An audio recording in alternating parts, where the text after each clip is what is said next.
The SAMS process has changed the way that I've interacted with teachers by truly giving me an opportunity to have some intimate, uninterrupted time with them. Before, my life was interrupt driven, and I could be talking with someone like I'm talking with you and have 10 other things going on at the same time. But I have their undivided attention and they have mine. But it also gives me an opportunity with all the data that's embedded in the program to be able to see, now that I have this uninterrupted time, what do I need to spend that time doing? What does the conversation need to be like? What types of support do I need to provide, and what types of questions do I need to ask? So it's really helped make that time that I spend with the teachers more meaningful. Yes, when I choose questions that I want to ask the teachers in the meetings, it's certainly set up to be a reflective type of process. So I ask questions, it's kind of like staging. I'm asking questions that I really want them to think about and be able to provide some solutions for, because I think sometimes we come to the principal looking for an answer. And I don't have all of the answers. Sometimes the best answers comes from those who have the questions. So I try to find questions that will allow them to think down the path that I think would be most productive, and continue to ask questions until we get to a place where we both have gotten the answers that we need. The SAMS process has impacted my practice many ways. The first part is how it impacts the culture of the school. I've always struggled with being as visible as you need to be, and that's part of our evaluation. And I've always struggled with doing all the things that need to be done. You have great intentions, but things happen and time just continues to move on. And in terms of the culture of the school, I've been able to prioritize what I want the culture of the building to be and actually devise my practice to walk that walk instead of talking the talk. Sometimes my conversations aren't about numbers and student achievement, but it's about how should we be talking to our children, and what should we be doing? And I can see that, especially as a principal moving into a new school and you're looking to have an impact anyway on the culture, it's helped me to be a lot more effective and strategic about doing that. And I can absolutely say that the culture is a lot more positive and cohesive because what this process has allowed me to do. In terms of student achievement, it's allowed me to have an impact because I can drill down. It gives me a data set that I ordinarily would not have. And as much as I ask other people to be reflective about their practice, it makes me be reflective about mine. Who have you seen? How frequently have you seen them? And are you having an impact? And that's the big piece. I used to leave the day thinking I've done a lot. I've been busy, and certainly I had, but did I have the impact that I needed to have with my staff to move that dial for student achievement? And honestly, looking at the data now, I can say probably not. But I know with the data I have, I've got at least the tools that I need to be able to have that impact in student achievement. We very recently have developed a data protocol, a series of questions that we ask in our SAMS meeting so that we can take the data and set goals. And certainly with some of the 14 indicators or the different indicators you have under the instructional area, we look at where has time been spent, who did you spend it with, and what was the impact. And it allows me to be able to take that data to say, do I need to see this person one-on-one? Do I need to go into the planning PLCs? Do I need to be with a small group? Do I need to push in and provide PD or model? It just really has allowed me to look at those indicators because it gives me a percentage of my time. I then can go to the teachers and really triangulate what has that looked like, and then go to the student achievement to say, do you notice an impact? It certainly has allowed me to spend more time in planning meetings and strategically in planning meetings. I can't go to all of them at one time, but if you're going to prioritize seeing 3 or 4, which 3 or 4 are you going to? It's even changed some of the things that I do outside of the SAMS process as a principal. Like now I have data chats with my PLCs, and that certainly came out of the SAMS process, because in the team asking me questions about how, what's your impact with these individual teachers, it came to my point I hadn't spent enough time with the teams. And so we now have monthly data chats, and I know a lot more about the achievement of my students in the building than I had previously. The SAMS practice has helped me to stretch my teacher's practice day to day by helping to build capacity.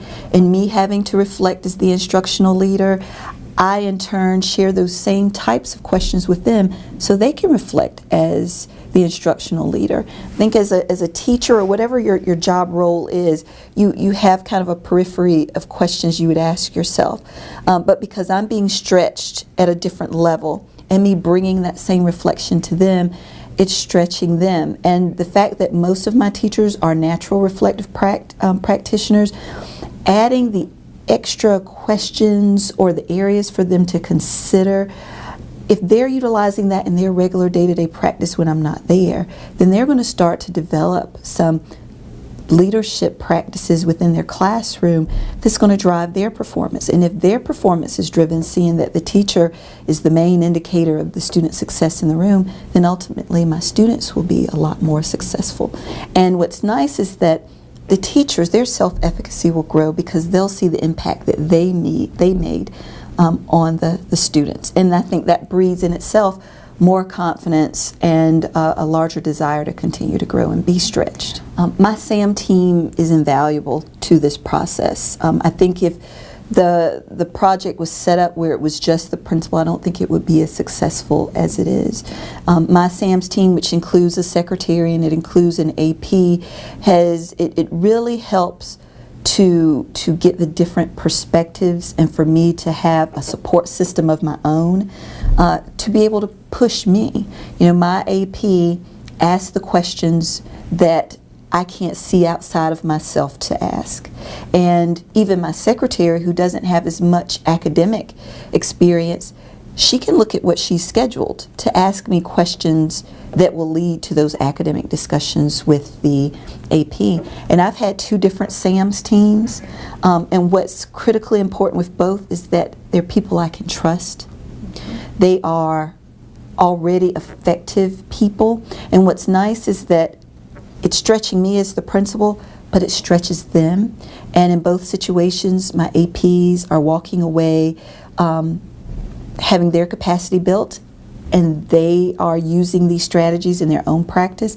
And even with my secretaries, they're passing on the same types of practices within their department. So their interaction with me, and the fact that as a team we can have conflict because of that trust, it has really been invaluable because they stretch me. My secretary helps me with my weaknesses. I am squirrely and I'm all over the place, and I sometimes want to have longer conversations, but she knows that from having our meetings. She knows which areas she needs to help me with, and she provides that support. And don't we all need support to go to the next level? I mean, I'm learning just as much from them as they are from me, but because we've been put in this structure that the SAMS process provides. My coach has helped me in both of the schools that I have been using the SAMS process with. They're completely different schools, one being a Title I school in a more urban area, and one in a low socioeconomic, well, a high socioeconomic area in the suburbs with very high achievement. And my coach has been invaluable. She's a phenomenal retired principal, retired central office area person, and she has been able to come in and really help the team to merge. It's very difficult coming into a new school, and even if you're used to being at the school, to be as intimate as you are as a SAMS team. It's difficult and it takes time, but she has helped to shorten that amount of time and has helped to drive our effectiveness as a team in a much shorter amount of time. The fact that she is someone that I can trust has helped me, even outside of our coaching with the meetings, to talk about the instructional practices that I'm facing in my room. So not only am I receiving support with the process, but even with the practices that I face as a building level administrator. And that's something that my teammates, my SAM team, they can't provide. My zone superintendent can't support because she is not looking at that data day to day. So to get support in how to do it and then support in what you need to do, it's something that I just don't think could be provided any other way. She pulls the data in a different way. She helps provide professional development for the members of the team and then other departments within the school. They see her as a resource for their continual development. And because of that, I've been able to expand the process in the school and to have a lot more buy-in for it because of her vantage point and the support that she has provided. As a principal, I like the most the way that this process impacts the way I support my school. So that's a multifaceted question. I love the fact that I am put in a position and that I've provided the support through this one process to grow as an individual and to impact my building in a significant way that in the end impacts children. I haven't been involved in any other professional development opportunity, no other district initiative, no other individual endeavor that has had such a positive, significant impact on student achievement as the SAMS process. And everyone involved plays a role. I would not be able to do that if it wasn't for the coach, my SAMS team, the support that I get from other SAMS principals when we sit together and we debrief the best practices that we use. I was in a conference just the past 2 days, and this guy said it perfectly. He said best practices are great, but it's the next practices where you will see the significant improvement in student achievement. And the SAMS process to me is one of those next practices because it's more, it doesn't try to improve student achievement within the boundaries that have already been set. This really surpasses any dynamics that previously have been set by the district. You have an external coach, you're bringing in an AP and a secretary every day to take time for you to redirect your time and take control of your time. That is, it's not a best practice. That's not something we do and this is the best way to do it. This is completely next level. And I think the types of outcomes you're going to see at schools with SAMS principals will be that next step student achievement that we've been looking for from our students. My next step with the process is to continue to dig down and use the data. I get so much data from the SAMS process, I can't pretend to say that I'm an expert in what I can do with the data. So personally, I want to continue to dig deeper.